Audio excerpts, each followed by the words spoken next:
Aqui conosco o doutor Eduardo André Dantas, que é juiz eleitoral da 13ª Zona Eleitoral, e do Michel Oliveira, que é, eu já esqueci, Michel, tu acredita?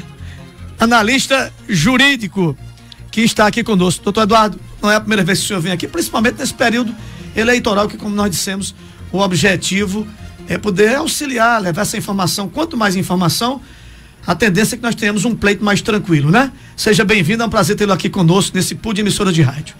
Muito obrigado, Paulinho, boa tarde. Boa tarde, Paulinho, boa tarde a todos. Paulinho, é uma satisfação renovada retornar à emissora após 2 anos. Eu lembro que em 2020, quando eu compareci, era um outro cenário, era pandemia, verdade, todos os cuidados sanitários. Hoje a gente pode estar aqui livre, sem máscaras, para conversar e levar informação à população. Doutor Eduardo, a gente é público e notório que nós temos uma eleição onde o clima esteja talvez um dos mais acirrados dos últimos tempos. Isso quando o clima está desse jeito, é mais difícil também para a Justiça Eleitoral trabalhar e atuar? É bem mais difícil. A Justiça Eleitoral, nós sabemos que tem a missão de coordenar, de organizar, de preparar as eleições. Então, nosso trabalho aqui na 13ª Zona Eleitoral, ele teve início muito antes. A gente se torna público nesse momento agora que se aproxima das eleições, mas, em verdade, o nosso calendário eleitoral, ele é composto de diversas etapas e ele tem início bem lá atrás, ainda na época das pré-candidaturas. Então, desde dessa época, nós estamos fazendo reuniões preparatórias, com um intuito preventivo, dialogando com todos, orientando, nos reunindo com os mais diversos setores da sociedade, com os candidatos, os representantes dos partidos políticos, e tudo nesse intuito, nessa preparação, nesse cuidado, nesse zelo, para que a gente tenha as eleições não só limpas e transparentes e seguras, como sempre ocorre, mas também a gente não tivesse nenhum incidente relacionado à violência física ou grave ameaça no contexto das eleições.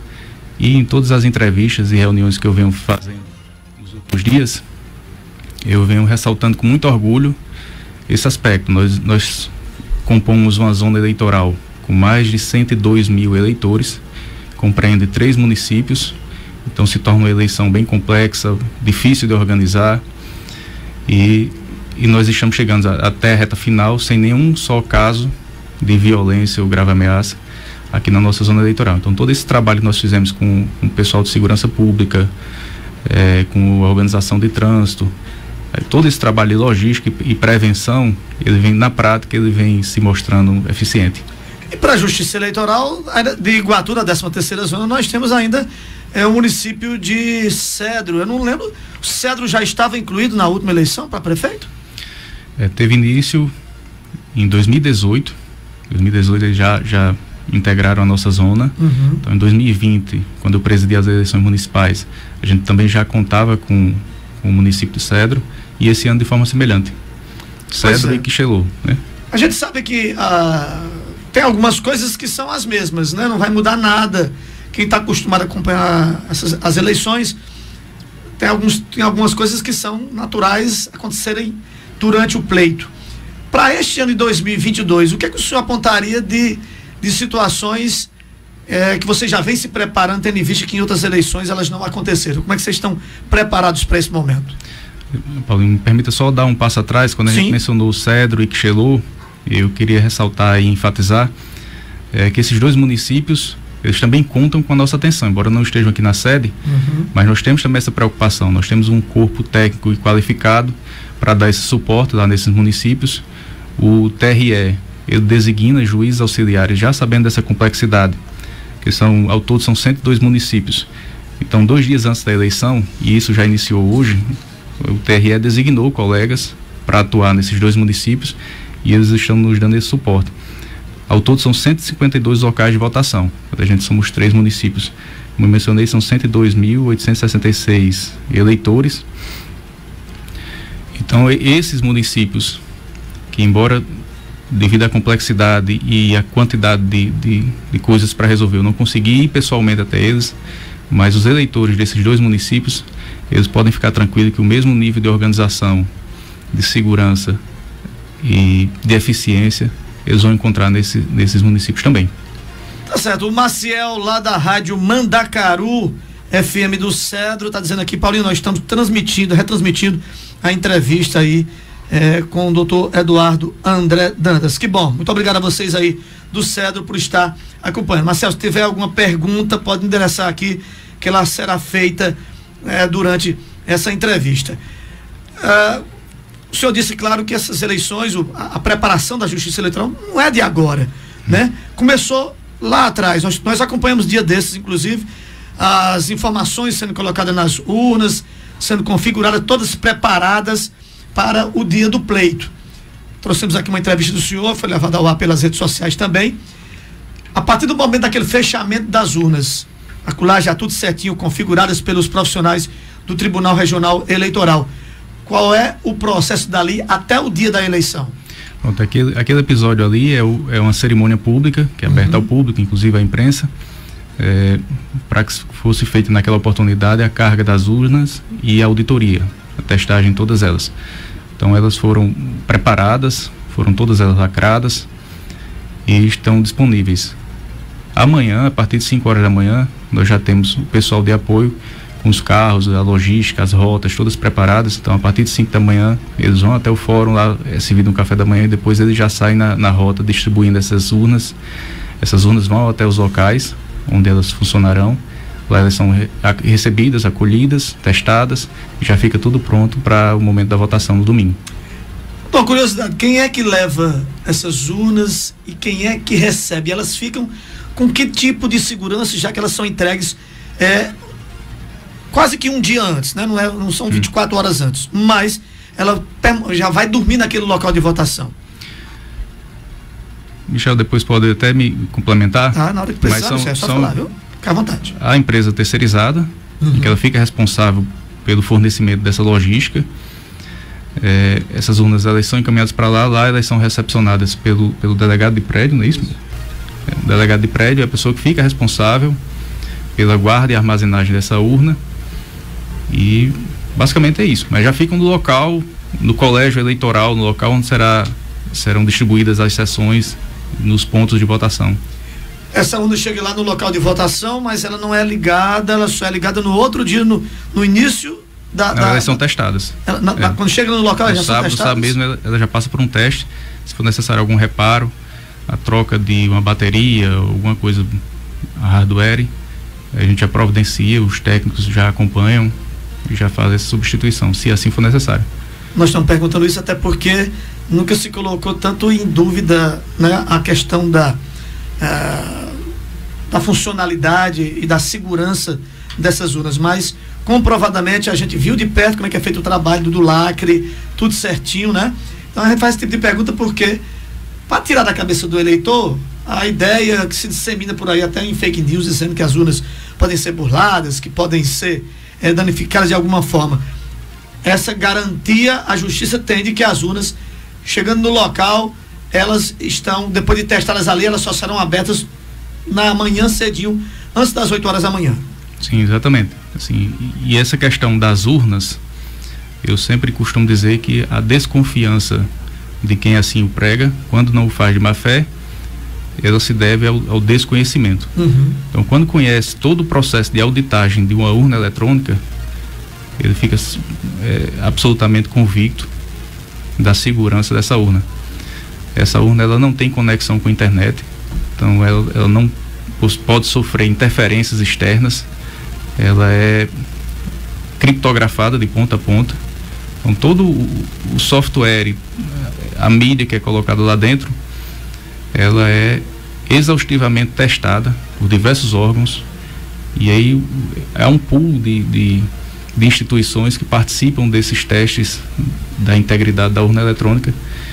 Ela já vem sendo utilizada desde a década de 90 e até hoje nós não tivemos um caso sequer de violação da urna eletrônica.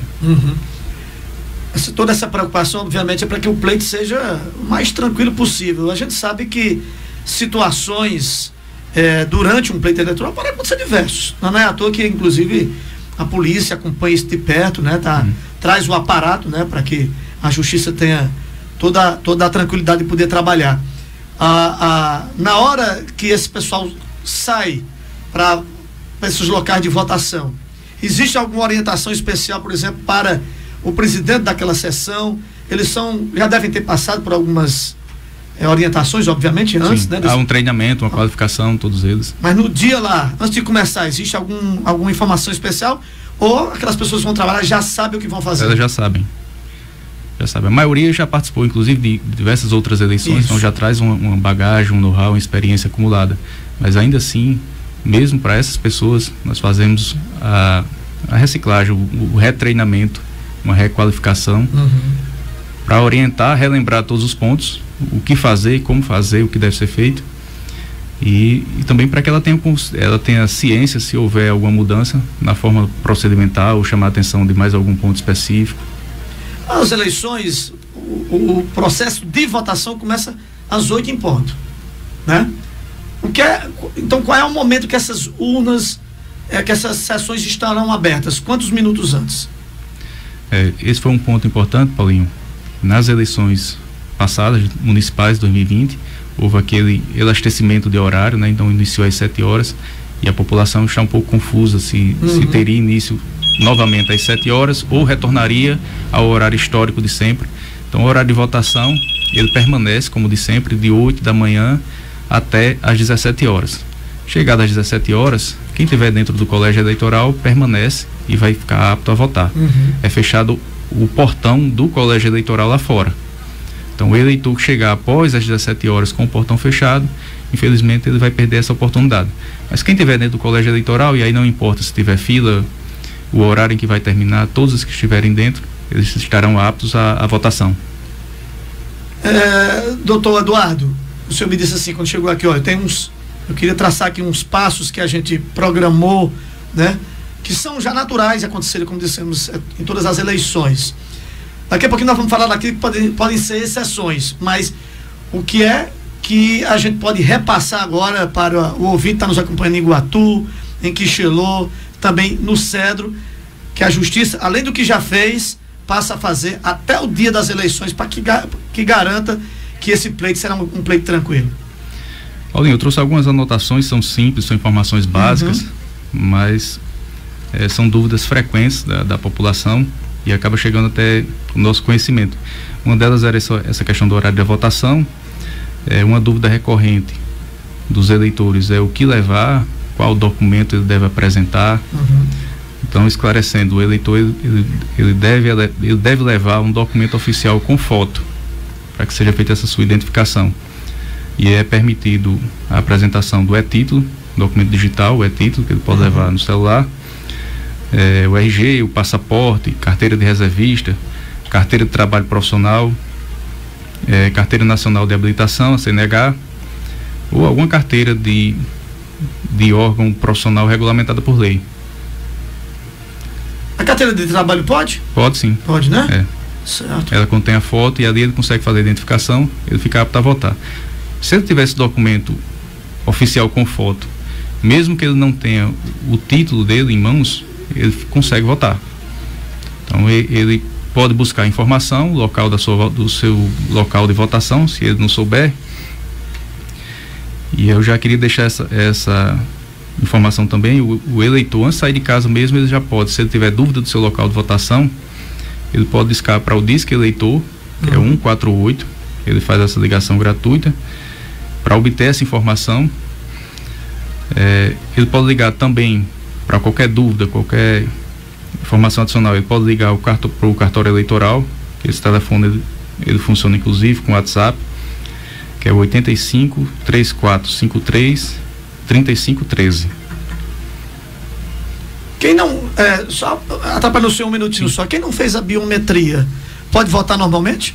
Pode votar também. Porque eu vi vocês falando aí que cerca de 90% das pessoas já fizeram a biometria. Nós temos um andamento considerável de eleitores com biometria realizada. Mas depois da pandemia, esse número ele deu uma estacionada, inclusive dos novos eleitores. Certo. Dos jovens a partir de 16 anos, eles ficaram sem biometria, mas eles conseguem votar tranquilamente. Havendo a biometria, logicamente que vai acelerar o processo de votação lá no local, mas quem não tiver também consegue votar perfeitamente. É uma curiosidade particular, com a biometria não será necessário então que o eleitor assine a ficha de votação. Não precisa assinar. Ele só coloca lá digital e automaticamente já está liberado para ir para a cabine de votação? Exatamente. E só um ponto adicional. Pode ser que aconteça de eleitores que não passaram pela Justiça Eleitoral para realizar a biometria, quando cheguem lá no local, a biometria dele esteja lá no aparelho. Porque a Justiça Eleitoral importou a biometria de órgãos, por exemplo, o Detran. Então, quem fez carteira nacional de habilitação recente, essas informações elas foram puxadas para a Justiça Eleitoral, então já vai estar lá a informação biométrica dele. Interessante. A pergunta era justamente de um adolescente que não tinha conseguido fazer a biometria e estava preocupado se poderia votar. Com certeza. Pronto, o senhor pode dar continuidade a esses esclarecimentos. Outra dúvida frequente é das pessoas que possuem preferência. Nós sabemos que é formada aquela fila. Então, quem tem preferência, quem pode ingressar no recinto com prioridade. Então, nós temos os candidatos e candidatas, eles, se assim o desejarem, eles podem ingressar independentemente da fila. Quem está trabalhando, então o juiz eleitoral, o promotor eleitoral, policiais em serviço, os auxiliares, mesários da Justiça Eleitoral vão estar identificados, todos eles. Então todo esse pessoal também tem preferência na votação. Os idosos com 60 anos ou mais, gestantes, lactantes ou com criança de colo, enfermos ou pessoas com deficiência. E aí eu chamo a atenção, inclusive, que essa preferência ela é extensiva ao acompanhante dessa pessoa que está com deficiência. E o presidente da sessão, nesses casos de pessoas com deficiência, o presidente da sessão, ele pode autorizar o auxílio de alguém que seja da confiança dessa pessoa com deficiência. Ele pode autorizar para que essa pessoa da confiança, ela se dirija até a cabine de votação para auxiliar a pessoa com deficiência, inclusive digitar os números na urna. Se essa pessoa com deficiência não tiver condições, esse auxiliar ele pode fazer. Agora, contanto que não seja esse auxiliar não seja ninguém relacionado, que tenha vínculo com a Justiça Eleitoral, com partidos políticos, com candidatos. Então, preferencialmente, alguém que seja familiar da pessoa com deficiência. Ela, inclusive, esse auxiliar pode, por exemplo, teclar por esse deficiente? Sim. Sem problema nenhum? Sem problema nenhum. E aí não há uma restrição em relação à deficiência. Pessoas com deficiência visual, elas podem pedir auxílio, inclusive, dos mesários, do presidente, para que eles sejam levadas até a urna, colocado o aparelho que vai auxiliá-lo, né, para que ele possa ouvir, identificar teclas em braille. O teclado lá, ele pode pedir para que seja identificado o número 5, né, essa identificação, e dali ele seguir a votação também. O teclado é em braille, né? Se ele tiver contato com o braille, ele já consegue votar normalmente. Perfeito. Né? Quando essa pessoa auxiliar chegar junto com essa pessoa com determinada deficiência, ela tem que se apresentar para o presidente da mesa, dizendo que é acompanhante daquela pessoa? Exato. E o presidente, ele tem a competência de avaliar a situação. Essa pessoa com deficiência, ela não precisa ter previamente feito um requerimento ao juiz eleitoral e com a licença prévia para a votação. Não precisa. Lá no local da sessão de votação, quem está investido de autoridade e competência é o presidente. Certo. Então o presidente, ele faz essa deliberação e faz constar em ata. Ele vai transcrever em ata a situação que ocorreu. Essa pessoa auxiliar tem que levar algum documento para se apresentar? Essa pessoa que auxilia esse deficiente tem que se apresentar com alguma documentação? Não, porque ele precisa ser preferencialmente alguém da família, mas não precisa comprovar esse parentesco. Pode ser alguém também de confiança dele. Muito bem, o senhor pode prosseguir. O importante é garantir o direito de voto daquela pessoa, inclusive da pessoa com deficiência. Pronto, nós temos algumas perguntas aqui já de companheiros de emissora de rádio. Eu vou deixar que o doutor Eduardo André termine esses esclarecimentos, e em seguida a gente faz as perguntas dos nossos colegas. Pode continuar, doutor. E aí, Paulinho, um outro ponto é em relação ao celular. Nós já estávamos conversando aqui antecipadamente, né, antes de iniciarmos. Essa proibição de portar o celular dentro da cabine de votação não é algo novo, é algo que já se encontra na legislação eleitoral desde 2009. E há esse ano um esclarecimento maior em relação a esse porte desse celular dentro da cabine de votação. E aí eu faço esclarecimento de que o eleitor, não é que o eleitor está proibido de ingressar na sessão com o celular. Obviamente não, até porque ele pode portar o e-título e o e-título vai estar no celular. No próprio celular. E ele vai se habilitar à votação através do e-título que está no celular. O que ele fica impedido é de transportar esse celular até a cabine de votação. Então, esse é o local onde ele não pode ingressar com o celular. Por qual motivo? O objetivo é garantir o sigilo do voto. E aí não é só o celular. Também se ele levar uma máquina fotográfica, uma filmadora, tudo isso a legislação ela proíbe. O celular porque é mais comum e ele tem essas múltiplas funções, né? Então, nesses locais de votação, em cada sessão, haverá um espaço reservado. Tipo uma mesinha, por exemplo, né? Com fixado uma plaquinha, deixe seu celular aqui. Certo. Então, o eleitor vai lá, deixa o celular lá, momentaneamente. O tempo estimado de votação são 20 segundos. Então, ele deixa o celular, realiza a votação tranquilamente, pega o seu celular e vai embora. Então, caso esse eleitor insista a entrar, eu vou levar meu celular. Ele é meu, eu vou levar. Qual deve ser a atitude do presidente da sessão e o que é que pode acontecer? Se o eleitor ele insistir em levar o celular para a urna, ele não vai ficar habilitado, ele não vai ser liberado para ir para a cabine de votação e exercer o voto. Né? Ele vai ser convidado pelo presidente para ir deixar esse celular no carro, para ir deixar o celular em casa e retornar já sem o celular, entendeu? Se o eleitor tem um apego forte que não pode passar 20 segundos sem a presença do celular em mãos, então ele precisa se retirar, deixar o celular em casa ou no carro ou com alguém de sua confiança, familiar, e retornar sem o celular. Está bem esclarecido, né? É possível que as pessoas não tenham entendido, né? Já não podia, mas agora o olhar agora está bem mais direcionado para isso, né? Sim. E esse objetivo, ele tanto é pela questão do sigilo do voto, para que o eleitor ele não seja pressionado por quem quer que seja, para que ele faça o voto e ele registre o voto para comprovar como ele votou, como também é uma medida de evitar a prática de um crime, porque aquele que portar o celular e violar ou tentar violar o sigilo do voto, ele está cometendo um crime sujeito a detenção de até 2 anos. Tá, mas está muito explicado, né? Se for verificada essa situação, ele pode ser preso em flagrante. Vai ter, como o senhor disse, vai ter uma mesinha lá com o nome, deixa seu celular aqui, alguma placa dizendo é proibido levar, também, para que o eleitor saiba que está tudo ali já nos conformes, né? Acho que foi esclarecido. Você pode continuar então aí com as informações.